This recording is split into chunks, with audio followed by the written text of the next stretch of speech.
This is Dr. Latasha McElwain. The presentation we're going to do today is talking about substance abuse in teens. This is for the purpose of supervision. This is for the purpose of understanding some of the things to look forward to when it comes to substance abuse in teens.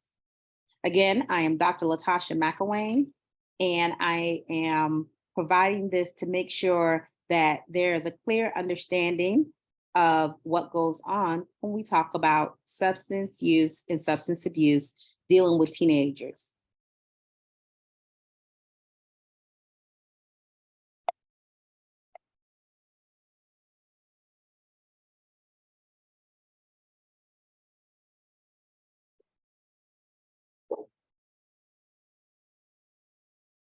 So pretty much the overview of substance abuse in teenagers. So for many years, illicit substance use and abuse became, become a part of the landscape of the teenage years. So basically when teens, I think years ago, we associated substances and different things with, well, not just substances, but we associated certain things with teenagers. And I think in the last few years, substances have become more involved in working with teens. And I want to say that, I think maybe on the front end, when we say many years, maybe it was just alcohol. But as the years have gone by in the last, few years, we can definitely say that illicit drugs is totally something that has caught our teenage population attention. Although most of our adolescents who use drugs don't really progress to become substance abusers or become addicted as adults for the most part, we still, kind of deal with some concerns and some issues that really put us in a position where we realize that our adolescents are still experiencing a lot of different concerns. One of the concerns I'm going to just tap on right now is, yes, a lot of our adolescents do jump into experimenting with alcohol, marijuana, inhalants, and different things of that nature. We know that there are negative consequences to go with it, but some of our adolescents and teens are just doing that, experimenting. Again, like I said, it does not go into their adult years most of the time. And most of them don't become abusers, but they had that time in life. So we're not making an excuse for it, but we are saying that we do understand that every teen that experiments or uses drugs in their teenage years, it doesn't have to progress, and it does not progress with all. Moving right along, typically when we start talking about the different relationships, the different school activities, the different exposure that our adolescents are receiving, different family dynamics and things of that, we realize that in the teenage years, there's a lot of different things that go on that, it's an introduction year. It's the introduction years, I believe, for a lot of adolescents to things that help them cope and deal with stress and things of that nature. So a lot of times they do become involved in using drugs when, a lot of their teenage daily life incidents and concerns and stuff is taking a great toll on them. And a lot of times, that's one of the reasons why we do jump in and tell parents a lot of times that, having a counselor or someone for that child to talk to, that adolescent to talk to, is always helpful. So a lot of times, our teenage population, again, like I said, with all the daily activities that they're dealing with being a teenager, they tend to get into, sometimes they're very easily influenced. And with that, a lot of times they do end up hanging out with the crowd and trying to be in these activities, and drugs become kind of involved in some of these activities that a lot of teenagers experience. Moving right along, talking about some of the signs and symptoms, some of the things parents should be kind of aware of are some red flags that we're going to talk about here. When we think about it, we talk about sudden extreme change of friends. Sometimes they'll start hanging around with different individuals that, might not be, living in the same neighborhood or doing the same type of activities. They might start hanging out with a different set of friends. They may also start, the eating habits could possibly change, sleeping patterns change, physical appearance start to, change. And then a lot of times, being involved in extracurricular activities in the school performance, we start to see we notice a change or a difference there. We start to notice that things are not as they normally are or used to be. A lot of times they start having irresponsible behaviors. They have poor judgment, and then they definitely lack what they used to have interest in, or they kind of lose interest totally altogether. So when we're talking about some of the signs and symptoms, also a lot of times we get into the point where adolescents and teens are breaking the rules. They're withdrawing. They don't want to be around the family members. Have they have medicine containers, different things that, despite that they don't have an illness, they may have paraphernalia and things like that when it comes to drugs. So a lot of times we do see some differences in what's going on, but we also notice that, with those things that are happening, we just need to be mindful. When we're talking about the complications, so some of the things that come up with drug dependency, our teens, they end up misusing drugs, and they end up having serious concerns or serious risks that come up due to drug use later in life. So the other thing, complications we look at as well is poor judgment. Some of our teens definitely have poor judgment when it comes down to social activities and social individuals they hang around, their personal interactions. They might be doing some other things. Sometimes we look at the sexual activity that comes along with some of those other things that I just mentioned. Some of them end up in real not so great situations with unprotected sex, as well as unplanned pregnancies and things of that nature. So we do try to make sure that we are, being quite aware of different things. Other complications we can talk about is spiking off those mental health disorders, definitely depression and anxiety. We look at the teens sometimes getting involved in impaired driving under the influence, driving with open container, putting themselves at risk and putting other passengers in their car at risk, as well as other people that are on the road. Changes in school performance, again, we mentioned that. That is something also to be considerate of, that the academic grades may decline. Even the activities that they are involved in, the special curricular activities, they may decline as well. Risk factors, we look at the factors as far as the growth in teenagers and the development, especially in the brain development, definitely could slow down. What we tend to tell a lot of our older adults when we're working in substance use is whatever age you started using and became addicted, that's typically the age you're starting back at 37 when you get clean. So if you were 15, 16 when you started using, and then you get clean at 37, 40, then technically your brain development and, the growth in, how, you see things and see the world is really starting back from that 15, 16, 17 age versus that 37, 40 age that you really are. So we work with a lot of our current patients like that and deal with stuff. Now, going back to teens, other things we have to think about as far as risk factors is the risky behaviors. There's doing very unsafe things, driving dangerously, again, unprotected sex that could lead to different things causing, a lot of our individuals come through with drug use, HIV and AIDS and things of that nature. So basically, another risk factor, talking about some of the development of the heart issues and heart disease, high blood pressure, sleep disorders. Those are different things that our teens, are kind of putting themselves at risk for.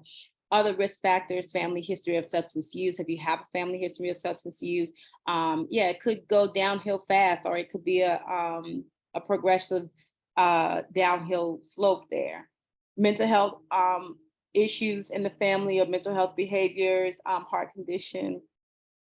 We talked about depression, anxiety. We talked about anxiety, ADHD disorder. A lot of times, this could be some risk factors if you have some, family history or some concerns with those things.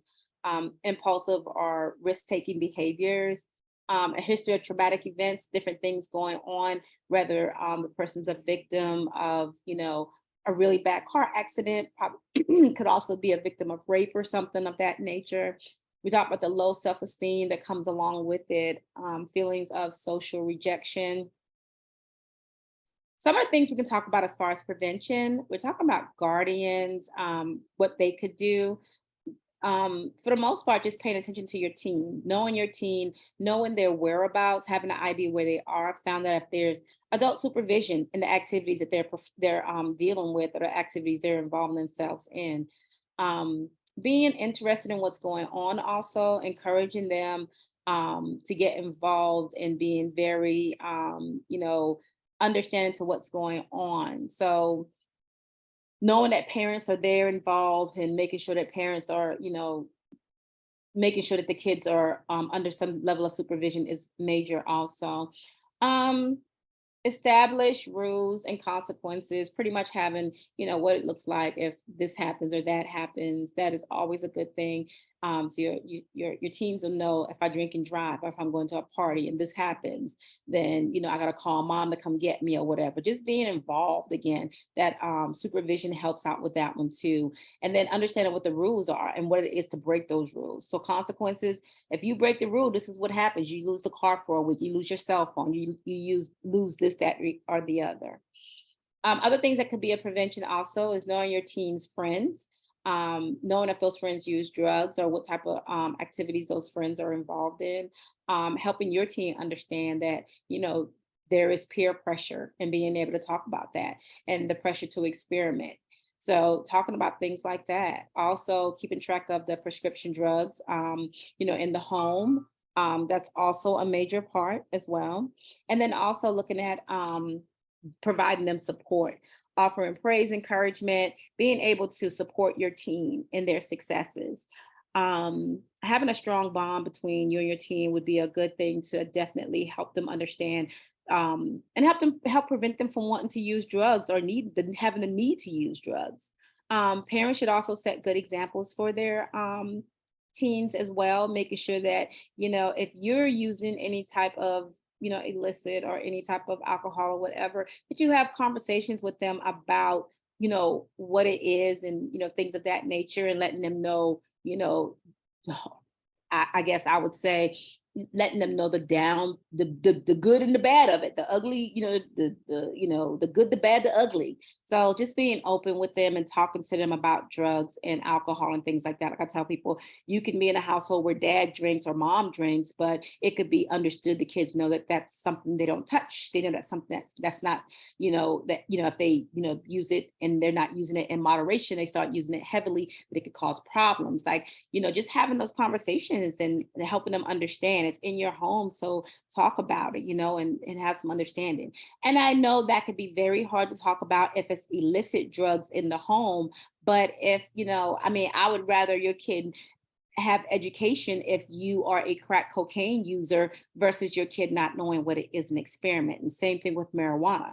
If you're a marijuana user, you want to educate your kid as to what marijuana is for, why you're using it and everything else. You don't have to tell them lies or anything, but you should be educating them. So if they see it, they know it's hands off. It's not, oh, I see marijuana. Oh, mom smokes it, then I can smoke it too. So, just having a conversation about it.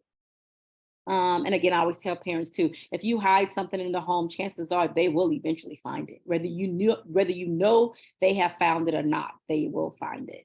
So when it talks about diagnosing, most of the time with substance use, we do have a criteria. This is the set out criteria from the DSM-4, basically, DSM-5, basically long periods of substance use, unable to stop the use, can't cut down, dealing with spending that time making sure that you obtain the substance, having the craving, the strong desire to have it, recurring use regardless of what type of issues that come along with it, whatever consequences. You're not fulfilling your roles, you're not, maintaining your school obligation, your work obligations. Continuing to use despite the persistent interpersonal problems that come along with it. And then sometimes when we go back and think about the cause of substance use, there are various reasons why teens would use substance or even have that first time where they try substance. It could be peer pressure, and it could be a whole lot of social setting things that go along with it. But then also a lot of times, if it's easily accessible, again, like if it's in the home or they have friends that can get it or whatever the case may be, then substances like alcohol and cigarettes and different things of that nature that are kind of legal, that are not kind of, but that are legal, are things that they can get their hands on. So, if having conversations mean a lot. And then continuing to being insecure, feeling desire that they want to fit in with their friends, they want to be socially accepted. Some of them things do lead to, using and then having some, taking great dangerous risk when it comes down to using drugs. The next one here is just talking about the effects of substance use. So the effects is definitely, it can cause definitely drug addiction, serious impairment, illness, and it can cause death. That's a conversation that I always tell parents you should be having with your kids, or professionals you should be having with your teen clients. Another thing is just talking about marijuana use. Marijuana has caused a lot of concerns with it being very accessible now, and with it going through the legalization process across the US. But one of the things to consider is just talking to teens about the risk, about the impairment of the memory, learning, problem solving skills, concentration. Sometimes the risk that certain things can happen and you can go into psychosis with schizophrenia, hallucinations, paranoia. Later in life, there have been some, these are some things that have come up with people dealing with marijuana so early in life that they end up having a lot of these issues and concerns. If it don't happen right away, it will happen as time goes on. So we think about more of the effects of substance use. We have to think about opioids. Of course, that's a respiratory distressor, and it can lead to death from an overdose of opioids. We talk about the electric cigarette, which is vaping, and that is something that does have some harmful substances in it, and it can definitely cause some issues. Exposure to the cigarette smoke and the use of nicotine, the risk of nicotine dependency, all that goes along with cigarettes and the vaping and things of that nature. Cocaine, of course, that's the risk of a heart attack, stroke, or a seizure. We're talking about inhalants. That's definitely dangerous for your heart, your lungs, your liver, and your kidneys from long-term overall just using it, just long-term use. And then when we start thinking about treatments, of course, we have a lot of evidence-based stuff out there. And with a lot of the evidence-based stuff, different forms of therapy. You have your, you can also do family therapy to try to, work with your teen and help try to understand what's going on in their life. Sometimes there's, marriage and family therapists that also do evaluations for substance use for teens and get them into different type of programs. But sometimes also having the appropriate treatment in place for the adolescent is going to be major, whether it be inpatient, outpatient, residential type facilities that provide the treatment. Treatment will also focus on a number of important areas in life. So that's a great thing about, teens going to treatment, substance abuse treatment. It does focus on different parts of the life overall, relationship with the parents. It focuses on, how you, will perform and respond in school, things of that nature. For the most part, parents being involved in the treatment is very important. It's very helpful, and it's critical to make sure that we can combat some of this teenage substance use issues that we are experiencing and seeing.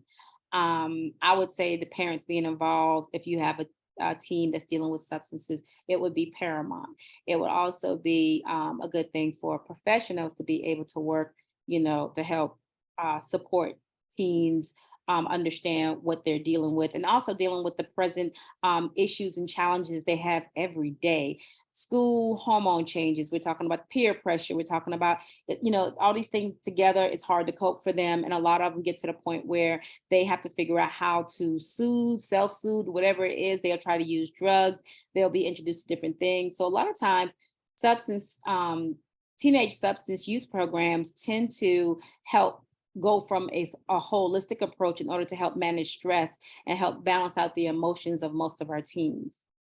Moving right along here, coping and support. We're talking about making a list of different things that the teens can definitely work towards to actually bring things into perspective for them. Basically, they have more time, they have more space to finish their work. Different things of that nature would be helpful for school. We can also look at journaling also something that's pretty much free writing, and it helps them to be able to express their feelings and talk about things and be able to get their feelings validated, as they're talking through things and just thinking things through. It can also help them with the difficult emotions that they may have. Exercise is something to get the body moving, of course, that increase the endorphins and reduce the stress of most of our teens' current lives. They have daily stressors. So regular exercise can be a way for them to cope and for them to be able to deal with that stress and build resilience. We talk about being artsy, of course, art expression. So as far as art, dance, music therapy, those are good approaches to help them manage emotions, help them be able to change their behaviors, help them process through childhood trauma if there's any there. Um, and then again, also be able to help them just be able to maintain some focus and gain perspective on some things. Talk therapy is a big one. Of course, seeing a therapist regularly, doing some group therapy also can help improve the communication and advocate, having teens be able to advocate for themselves when they need support at school and at home. And then we're talking about meditation and mindfulness that helps with anxiety and that helps with stress. It helps to just kind of slow down and be able to, think about what's going on, keeping what's going on in the past and the future, keeping that out for a minute and just being focused on the present. A lot of times, meditation and being mindful helps our teens to focus on, what is going on currently and not thinking about, having the anxiety about the future or having the depression about the past. Okay. All right. So, with all this being said, these are our references where all the information has come from. We did not recreate a whole presentation. We pulled this information from the internet because we wanted to just share what goes on. And a lot of this information is really information that you probably already know, but we just wanted to make sure we gave a overview of teens and substance use and how to kind of consider and think about it and understand it from a professional standpoint, even if a parent is hearing this from a parental standpoint, how we can support our teens moving forward. They are young beings and they really look to us as the individuals that will give them that support. And we got to be in a position so that we are equipped to be able to support them in these issues and these concerns that they may have in their life. The PowerPoint questions here are for our supervision individuals and individuals who just want to get more information and be able to answer a few questions. These are very simple questions for the most part. So we'll ask you to go ahead and submit those if you would like. And when you submit those, we just want to make sure that we get everyone on the roster for supervision. Again, this is Dr. Latasha McElwain with the presentation on substance use and teens. We want to make sure that everyone understands that all of this information, again, is information that was taken directly from the internet and used in order to provide a supervision session for individuals.